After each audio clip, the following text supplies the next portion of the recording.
This is the Whole Care Network.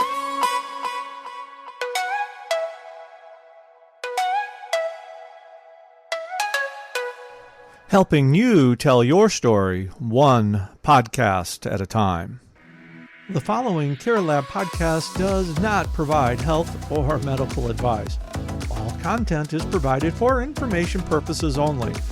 Listeners are encouraged to speak with their healthcare provider for specific healthcare advice and are wholly responsible for the outcome of implementing any tips or information presented.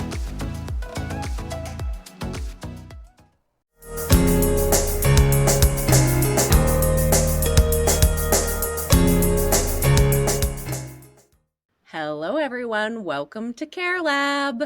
Welcome to Care Lab. I'm so excited. We got another All OT podcast for OT month. Super excited about that. And so glad that we have Ashley Mahoney here, who is an occupational therapist and a dedicated real estate agent who's known for her unique blend of healthcare expertise and real estate acumen, which is so cool to me. And She has a passion for helping people achieve their goals and has spent years in healthcare, focused on improving quality of life for her clients through therapeutic interventions. So now she's taking her OT brain and putting it into real estate, and she leverages her knowledge of accessibility challenges and solutions to guide clients in finding their dream home. So Ashley is known for her attention to detail. I definitely know that to be true. Her market knowledge, amount of strong local resources to help her clientele adapt homes when needed. She's here. I know Ashley, she's here in Kansas City and committed to client satisfaction. And she believes in building lasting relationships and providing personalized service to ensure a smooth, enjoyable home buying or selling experience. And her goal is to help people thrive in their homes and live their best quality of life. So Ashley, thanks for being on the podcast. Yeah, thanks for having me. Yes. Can I ask a question real fast? Like, what's in the water in Kansas City with occupational therapists? Because it's not that We're doing big. the thing over here. It's not that big. Kansas City's what, like 500,000 people or something like that? 500,000 people in Kansas City proper, for all those who need to know the geography. There's 1 million people in our metropolitan area. Okay, but still, like, not teeny tiny, but not massive. Mm-hmm. But the number of, like, OTs doing cool things, being entrepreneurs, like getting out there, there's something in the water in Kansas City, y'all. Someone started it. It was Brandy. I'm definitely not the first OTpreneur here, but I do think that there is a good amount to say about community, right? If you see other people, this is why representation matters, right? If you see other people doing things that are in your peer group, of whatever peer group that is, then it makes it feel more capable, makes it possible for yourself, you know? So I think that definitely has some to do with it for sure. With some very out loud and in public OTpreneurs here. And so I think that's helping that grow. Yeah, for sure. You're totally right. Like if you see someone else that you feel like you can relate to or represents you in some way, if you see someone else doing it, you're like, oh man, that probably means I can do it too. That wasn't my icebreaker question though. Oh gosh, here we go. Are you guys ready for the icebreaker question? Ready. Yeah, I'm a little nervous. It's kind of hard. Sorry, Ashley. Sorry, not sorry.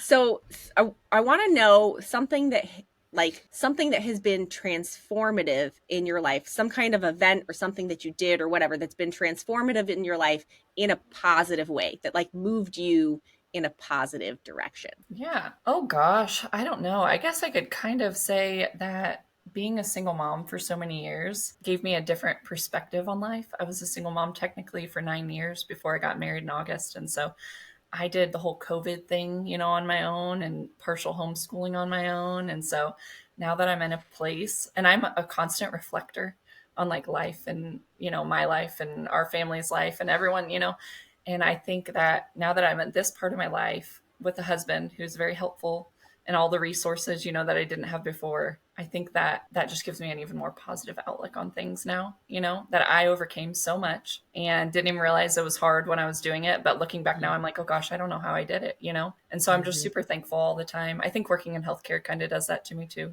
when you see so many different situations that are really hard, you just I feel like I'm just a reflector on that stuff often and very thankful and positive. So I don't know if that was the best answer, but that's kind of what came to mind first. I think that's a great answer. And I say like single parents are superheroes.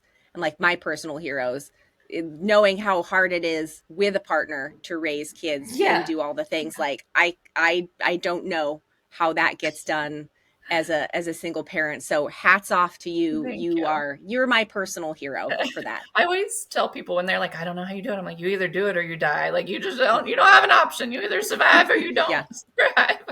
Yep. Fire or flight. That's for sure. Yeah. All right, Brandy. Ask me the question again so I can decide between my two answers.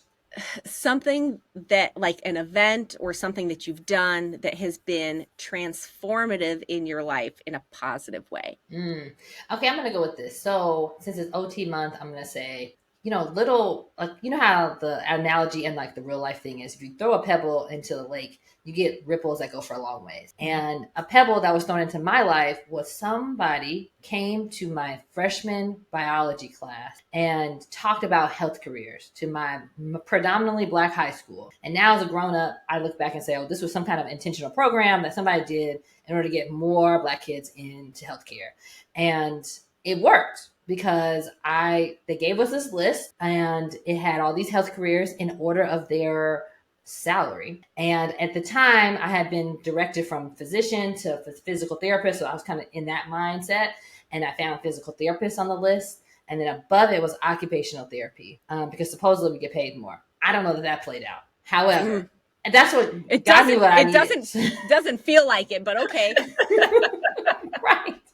But that's what I needed at that moment. So I was like, okay, what's occupational therapy? And so from then on, I learned about it, understood that it was much better for my personality, and has made a huge change in my life, right? Like I knew what I wanted to do as a high schooler. I love my profession. We're doing things in business now to try to boost the profession. And so to me, like, I don't even know who that lady was who came to our class or who set up that program. But I mean, without that, I don't know how I would have came to be here. Right. And so that's the thing. And so that makes me like, it's positive because my life is like completely different than it probably could have been if I hadn't found out about OT. And also it makes me have a super soft heart for doing like student driven stuff, because how I found out about OT. So I'm like, if somebody asked me to do something at school, the answer is always yes. So yeah. Man, those were both really good answers. What do you got? So both you both made me like really think about this, and I think that there's so many moments in all of our lives where like something happens and there's a turning point, or you get some information and it makes you rethink the way that you look at the world. I would say one of the most impactful things that like in my relatively recent past that I did is actually like my first half marathon that I ran. And it was really it was before I like left traditional OT practice and decided to go on this entrepreneurial journey. And it was also kind of at this point in my kids' life where they were still little, but they weren't like the littles anymore. And so they weren't needing me as much anymore. And so there was suddenly like this space that I felt I could step into where I could start reclaiming something as my own again, as opposed to something that was just about caring for other people. And like for me, that space was beginning to like take care of myself. And so like the half marathon was like representing that. And I will actually tell you that the half marathon didn't go that well. I actually I finished, but I hurt myself really badly in the process. And like it was one of those moments where I was like, I should stop running, but I'm gonna finish because I'm too stubborn to give up when I know it's in my own self-interest, which continues to be a personality trait for better or for worse.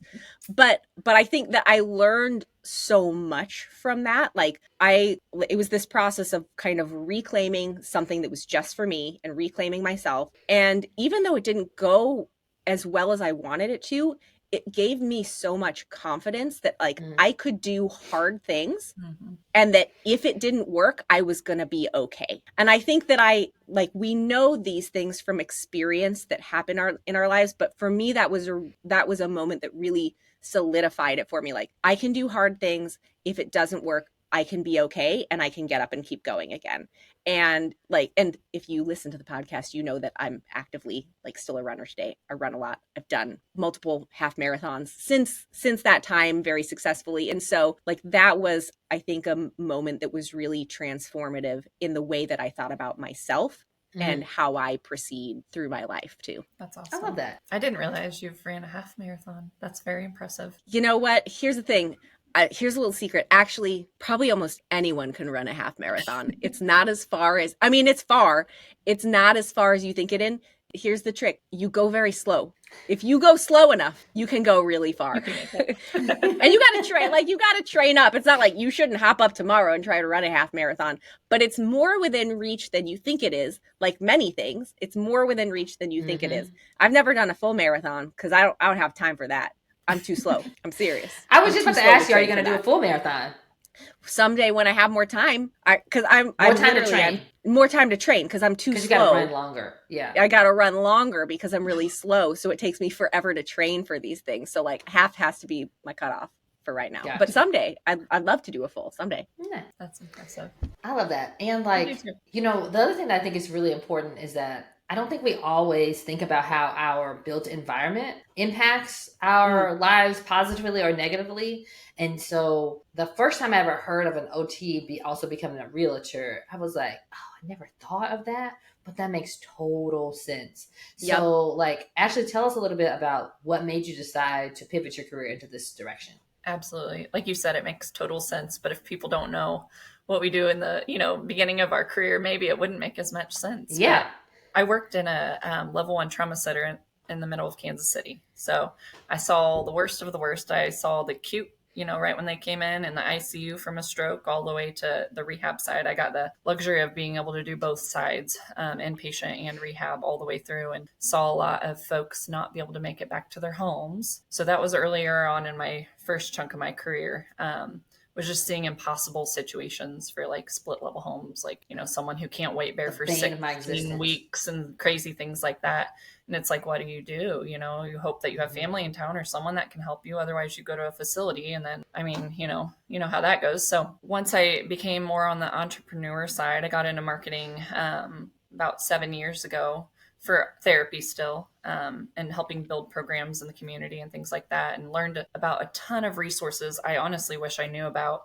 Brandy knows this. I talk about it when we have our CEUs, we host CEUs, and I talk about how many great resources there are in Kansas City that just no one knows about. And there are so many resources in Kansas City, and even more I learn about all the time now that I'm in the real estate side, that all cater around adapting someone's home.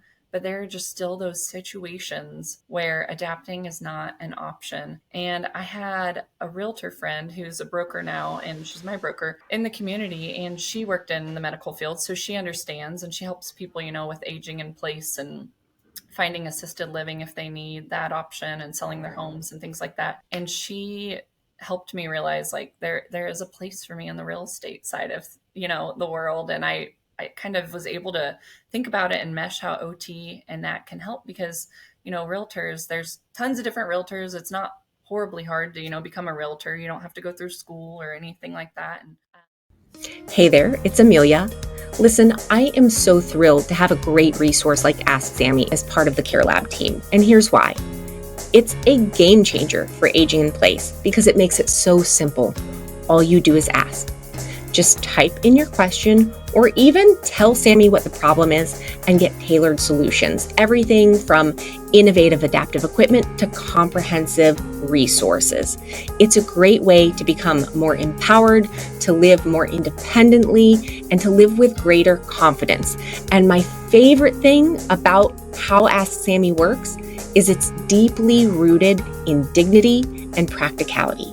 So whether you're a fellow therapist, a care partner, or someone who's seeking solutions for themselves, visit www.asksammy.com. We're going to link it in the show notes so you can find it there. Start making home more accessible today. Now, back to the show.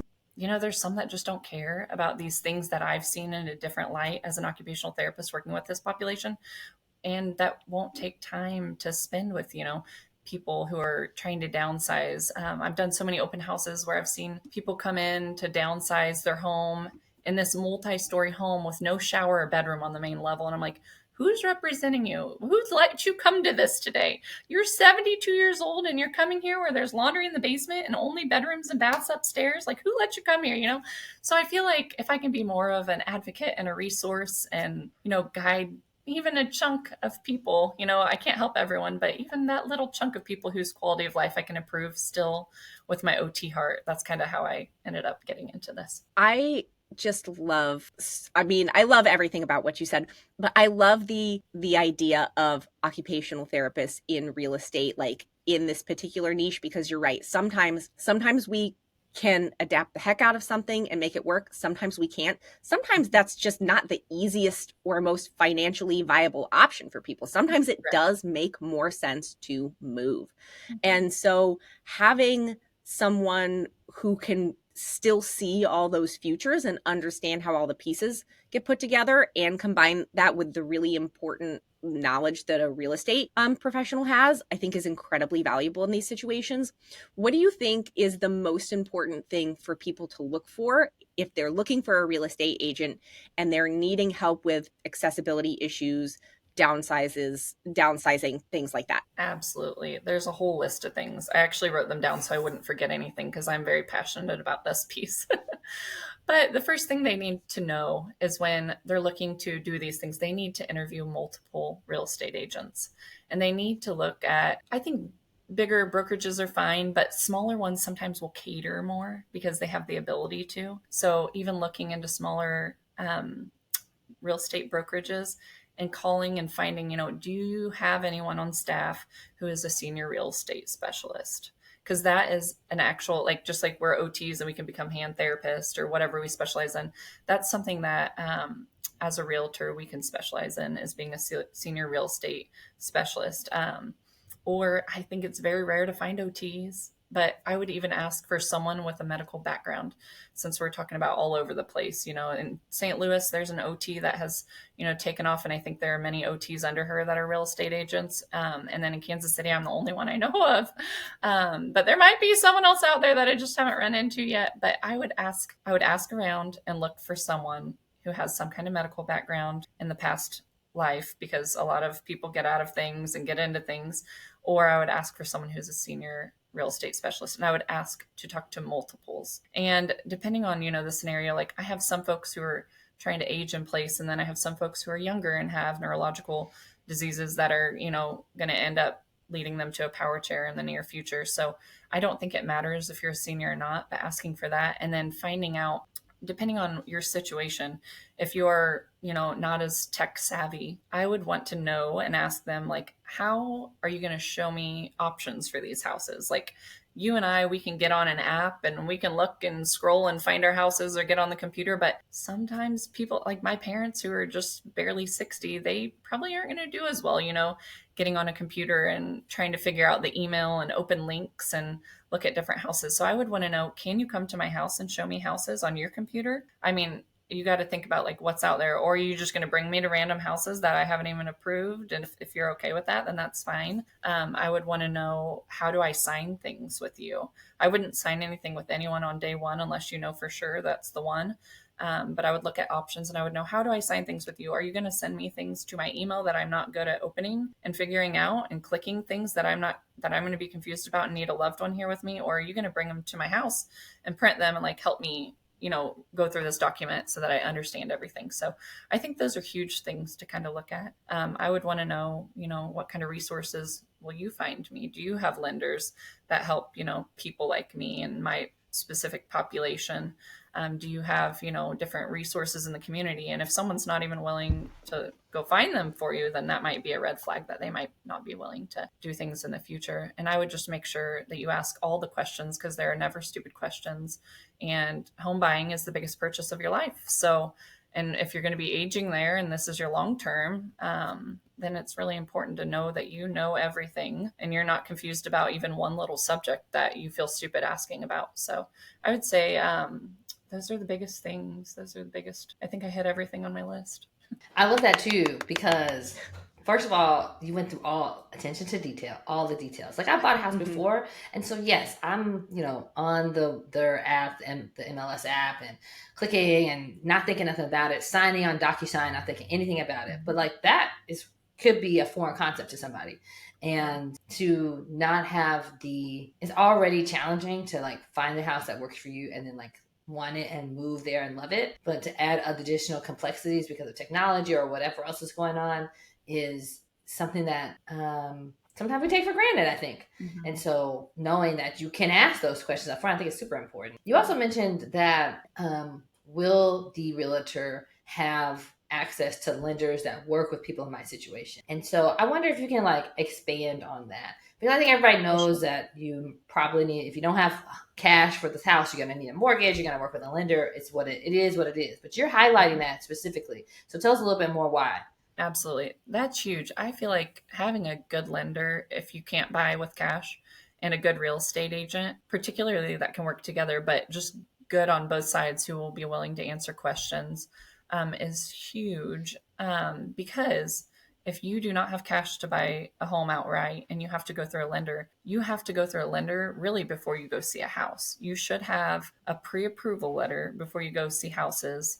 Because if you like a house and you want to put an offer on it, say today, because the market is what it is and it's a, seller's market right now. And if you want to buy a house right then and there and they have other offers and you have to put that offer in that night and you don't have a pre-approval letter, then you cannot even put an offer in. So it's huge to have your pre-approval letter, which says how much money you would be offered by this lender or this bank to buy a house, and having a lender who's able to give you options. So that's something I would interview as well. I would have multiple lenders that you could interview that are highly recommended. Local is always better. I feel like sometimes you'll see better rates and they're just more personable. It's easier to get a hold of them. They'll work nights and weekends usually. They'll respond quicker, than going through a big bank, which people might have to show up in person to and email, with, and that's the barrier, when you have these older folks. So I would want to know if my parents were moving and they were doing it all on their own, and I wasn't a real estate agent, but now knowing this, I would want to know, is this realtor going to cater to them and come to them, to have them sign things if they couldn't do it online? And is this lender, looking out for their best interest and actually explaining things to them and looking out for, all the options that could be involved with what kind of loans you might want, and not just being like, oh, well, this is pretty standard, and just kind of explaining more. So I think that's huge, to not just go search somebody on Google, but to get more word of mouth recommendations and find someone who can kind of cater to your specific needs. I have a question about, okay, let me see how I can frame this up.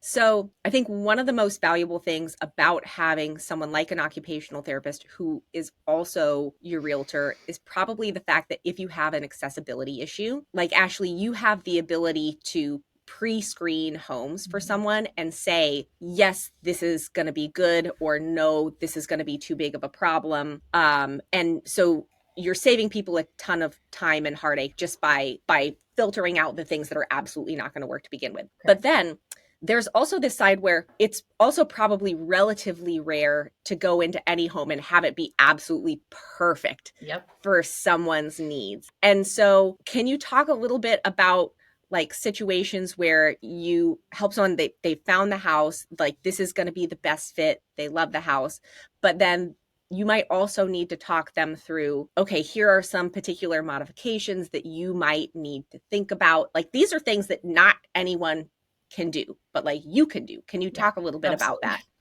Yeah, there's been quite a few clients that come to mind, but one more particularly is a gentleman that I'm helping right now who has ALS, pretty young. And we're obviously looking at eventually transitioning to a power wheelchair. And I went out of my way to meet with the ALS Association to find other resources, which there aren't many, but there is one for ramps. So even a ranch home that we have found is still going to need a little bit of something to help get, get him in, and doors widened, because, the power wheelchair needs to be, a certain amount of inches. It can't just be the standard 32 inches for a power wheelchair. And so we knew what size he's moving to, because I'm working with the social worker as well on the side. And we knew all these different details, that we have to find to make this house work. But if I didn't know some of these things, or be willing to go out of my way to talk to an association for a specific disease, then they might have been paying out more money or possibly finding a home that then wasn't going to work for them, and the power chair wouldn't been accessible both in and outside of the home. So that's just one example that came to mind. Yeah, I think it's like, so that's like, it's so important to be future thinking when you're getting a house, right? Mm-hmm. And so none of us as humans are very good at planning ahead. Like, we always assume, Amelia, we talked about this in an episode a few weeks ago about that we're just going to assume that everything's going to be fine until we die and then we're done, but most of the time we need some level of help. Mm-hmm. And if you haven't been a caregiver for somebody and seen some of those changes that happen, you might either expect that nothing's going to change for you, or that you won't just kind of know what are things to think about. Mm-hmm. And I think one of our superpowers as OTs, and when we're looking at people's homes where they live, is that we've seen hundreds of thousands of patients, right? And the things that can happen as we get older, even just getting older without a disease process, and how sometimes really small things that you wouldn't even notice when it comes to buying a house make a huge impact in your ability to function when things change. CareLab listeners, it's Brandy, and as the founder of a platform made to make aging in place easier for everyone, I knew it would be incomplete if we did not have education, especially for caregivers. So whether you're a family caregiver or somebody who trains a whole organization, Higher Standards caregiver training videos are for you. I'm so proud that we were able to partner together with Amelia in order to provide these to you, because they're easy for everybody. You get great occupational therapist-led training on topics like transfers and how to care for someone as they age, or maybe as things change when you have Parkinson's. So no matter if you're the loved one who doesn't know exactly what to do next because things are getting different, or if you're a professional who trains caregivers that go into the community and you need some quality education, you get both from Higher Standards Caregiver Training. And you need to check them out at higherstandardscaregivertraining.com. And so, it's such a big benefit to have an OT's brain on the situation, to be able to pre-plan out what might come down the pike, and how we could choose house A over house B, because I like them both, because house A is going to be more accessible. Do you feel, and so in that frame, and I know this is specific to Kansas City, but just in general, how do you feel about the housing stock? Do you have a lot of good options to send people to be yes, there's a whole community of ranch houses over here. This is where I like to hang out over here, and for some of my clients who need this, or I know people like to live in certain communities because mm-hmm. they've got community there, and that's important. So how do you navigate all of that complexity, I guess? Oh yeah, it's definitely very specific to each individual, obviously. Mm-hmm. The most perfect world would be everyone could fall in this one price range where we could go build a new build, because they're building a lot of new builds right now. And they're all a little bit further out from the city. They just go a little bit further out now. But all of these new additions have ranch home options, and it's just phenomenal. And they're all building walk-in showers. And, they've already prepped. We've already learned. We already have the baby boomers going on. We are building tons of new ranch homes. And that's great. I didn't know that. Yeah, that's the most ideal. I mean, they obviously have other options in all the neighborhoods that are building, but there's so many builders that they're reverse ranches and they're ranches, and, and it's just, gosh, if we could just be in that perfect price range and everybody would be okay with being 15, 20 minutes from downtown Kansas City in the metro, that would be the most ideal situation. But not everybody's in that price range. So, lower than that, there are older ranch homes. They all look about the same. I'll tell you, I've seen about 70 of them, and they all look the same.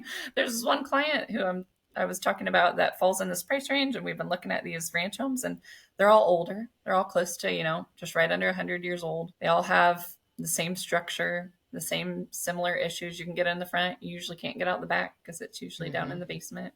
It's usually, out in the garage to get down to the basement. But there's a lot over both on the Kansas City, Missouri side and Lee Summit side of these homes that I'm talking about that are ranch homes that are very, very doable as long as you can stay on the main level. And there's a lot that have, laundry on the first floor too. So there's a lot of really great options in the downtown and like Lee Summit and Raymore, Raytown area. But then out when you get to Overland Park, Olathe and the Johnson County side, these like longer ranch homes turn into like smaller box homes. And there's a lot of ranch homes that size, still same age, but there weren't a lot in the middle, in the middle price range. They're all a little bit older homes, or you get a brand new one. You know what I mean? There's not a lot of options both ways. It's like they just stopped building ranch homes for a while in Kansas. Mm-hmm. I think that's so interesting how, real estate and architecture are so geographically specific. Like yes. in Texas, we don't have basements because like the soil quality here doesn't really support that. So that's a totally different thing. And I think, I've done a ton of home assessments and home modifications and consulting all over like DFW. But if you pick me up and you put me in like upstate New York, that would be a totally different learning curve for me, right? And just knowing that housing stock and having someone who's really, really familiar with it is very valuable, again, in like the home search and home buying situation. Yeah, it is so crazy how different it is everywhere. It is, it's nuts. It also is kind of like fun, I think, to go explore different areas and see how different houses are built and like, how does that like reflect upon the culture 100 years ago. And I think all that stuff is really, really fascinating, actually. Moving, though, kind of to shift topics a little bit, moving is also really an emotional journey. It's emotional in the best of circumstances. If someone is moving because they are having an illness or an injury or there's an accessibility issue, it becomes way more emotional. Can you talk a little bit about that? Absolutely. Change is hard for everyone, as we all know and hear a million times, and it's absolutely true, especially when it revolves around the most expensive thing you're ever buying. It's absolutely emotional, and things that, a home, it's where you grew, your family maybe, for 50 years, and, you and your husband might be getting older and your family wants you to move somewhere else, but this is where you made all of your memories in your life, and you just think that you're going to pass away in your sleep with your loved one night, and that'll be it, kind of like you guys mentioned. And it's just not the case. I've had clients who are getting to the age where family members are starting to be like, okay, like we got to do something, like you can't keep living here. And it's really hard on people to get to that place emotionally, especially when maybe cognition is impaired, and I feel like maybe our generation might be more open to change, but sometimes the older generation who worked really hard for what they have, and just the husband drives and pays all the bills, and the wife just has no experience with driving or paying bills. They can't even fathom, like, we have to move somewhere just in case the husband passes. Like, people don't want to talk about death sometimes, but what if the husband goes to the hospital? Like, I have a particular client in mind now, who I'm like, everything's fine right now, but if something happens, how are you going to drive yourself? Like, you can't drive, you've never driven, and what would you do? What would you do? So being in even contemplating whether I'm pro staying in home as long as possible. The research shows quality of life is higher when you live at your home or family member's home versus, moving into a typical nursing home, you would say, but nowadays they have things like assisted livings that are full-blown communities and luxury and all of these other things, increased socialization. So it's not a bad thing. And people don't realize, I think, that you could still make that a home if that's the best option in certain situations, like these impossible ones where like sometimes the husband is still the only one paying bills and driving, and what would happen to the wife. But if you're already in a community that you make your home, and that you have an apartment or a condo or a villa, there's just so many options here in Kansas City and bigger cities. I'm sure there's not quite as many in the rural areas, but here there's just so many options and so many things to think about, where you want to definitely find good representation and someone who might be better educated on that to help support the family and the client, who it might be so emotional and might be resistant, and it might be poor on me to be like, no, let's go buy a home. Let's go buy a home. Let's just buy a little small home, ranch home. That'll be easier for you. When really I'm like, I think that this might be an option where you need to go to a decent assisted living that you would be happy with, obviously you have to vet them all out. You can't just be like, let's just go to one. Because I don't think people realize, what options there are out there. I think people just think of nursing homes immediately, and we think of, the pee smelling hallways and, just the back in the days when they'd make movies about them. And I think that it's very emotional for people to come to that realization that there needs to be a different solution. And I feel like it comes down to someone being responsible and open and willing to think about these changes and possibilities. So I think there's a lot that plays into it. And I always try to respect, whatever someone's decision is. And I would never push someone to do anything, that they wouldn't be happy doing. But I feel like what I've seen on the medical side, helps me have that other edge to kind of stronger educate families like on different situations and what might be more feasible for someone. I feel like I'm just a mini social worker, case manager without the degree, and a realtor and a therapist some days. So exactly. I mean, you are a lot of things, and I think, first of all, one of the things that we should say is, like, if you're in the Kansas City area, I'm sure you want to know how you could get in touch with Ashley for her services, because clearly they're incredibly unique. I mean, what I'm sitting here thinking, though, as I'm listening to you describe all of the things that you do for your clients and all of the pieces of the puzzle that you put together for them, is like, oh my gosh, we have to have more Ashleys in the world. Yeah. Like, great. We have to have more Ashleys in the world. We need to have more OTs who are stepping into real estate roles, and other healthcare providers too, so we can start thinking about these bigger pictures. And also, I think you bring up some really good points about, like, making sure that you're thinking about, which of course it's always the job of any professional to ethically think about the best recommendations and the needs of their client before anything else. But I think that you have such a unique viewpoint as an occupational therapist in doing that, because you have this broader knowledge base to say, here are some other options. And also, this other, like, deep down ethical code that we all carry with us as occupational therapists too, to think about justice and non-maleficence, and which just means that's just fancy for do no harm, and all of these other things we have to bring to the table whenever we're interacting with folks in whatever professional capacity. I just want to say thank you for what you do, because I think it's pretty incredible, Ashley. Well, thank you. I'm so glad you brought that out of what Ashley said, Amelia, because I was thinking the exact same thing.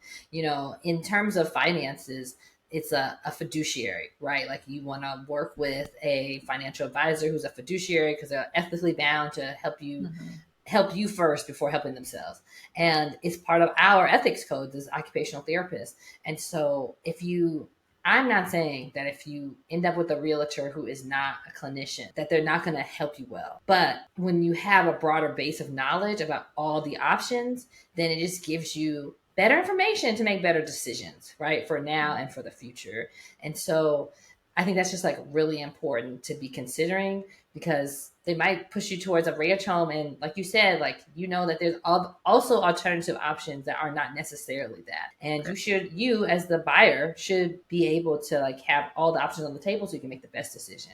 And of course, if people are in Kansas City, they should be working with Ashley. And if you can't find an OT realtor in your area, it is possible to find an occupational therapist that you could hire to consult with you as you go around with your realtor. So, like, this is a thing that I've done virtually with people. So they're deciding between two places maybe. And because what my expertise is in modifying home, is like, hey, I like these both. Which one's going to be easier for making the modifications of? And then we talk through that process and, like, make decisions and think about the bigger picture, right? That goes with it. So, like, that would be, like, my third option for you. If you're not in Kansas City and you can't find an OT in your area that's a realtor, consult with an OT in private practice who can help you with that too. Absolutely. That's great. Yeah, that's actually really awesome advice. I'm glad that you gave that, because I'm sure there are people listening like, well, what are the chances that I can find an OT who's also real estate? Probably pretty slim, but there you go. Like, there's an option for you. Ashley, before we wrap up here, where can people find you to work with you? Sure. Obviously, my cell phone's probably the easiest option. I love to talk on the phone first versus just texting. I love to meet for coffee first too, as well. So do you want me to just give my phone number out here on here? Or how do we do these things? I think that's up to your comfort level. I probably wouldn't give my cell phone out to go over the internet, but do you have a website or something? Yes. Do you have a website where folks can find you and maybe fill out a contact form or something like that? Absolutely. Let me pull that up because gosh, I should have my website memorized by now. And I just don't. I always get it confused with my email. That's hilarious. But I don't go to my website very often, but everyone on here should. No, I'm just kidding. Okay. Yeah. It's Ashley, ASHLEY, bossrealty.com. And we will link that in the show notes as well. So folks, if you're listening, if you're watching, you should be able to go to the show notes and just click on that link and you can find Ashley there. Perfect. Ashley, thank you so much for being on this much episode of Care Lab. Yeah, you're awesome. We need to come up with an excuse to have you on again. And I'm sure there are many layers of this onion that we can keep peeling with you. And we would love to do that. Listener, if you made it to the end of the episode, please make sure that you are liking and subscribing. Go find another episode, download it, leave a comment. Tell us what you think and ask your questions, because these are all great ways to make sure that other people who can benefit from this content are actually finding it as well. Until then, we'll see you next time right here on Care Lab. Bye. Bye, everybody.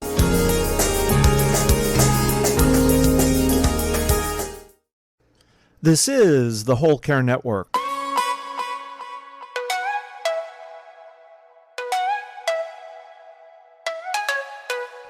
Helping you tell your story one podcast at a time. Content presented in the following podcast is for information purposes only. Views and opinions expressed in this podcast are solely those of the host and guest and may not represent the views and opinions of the Whole Care Network. Always consult with your physician for any medical advice, and always consult with your attorney for any legal advice. And thank you for listening to the Whole Care Network.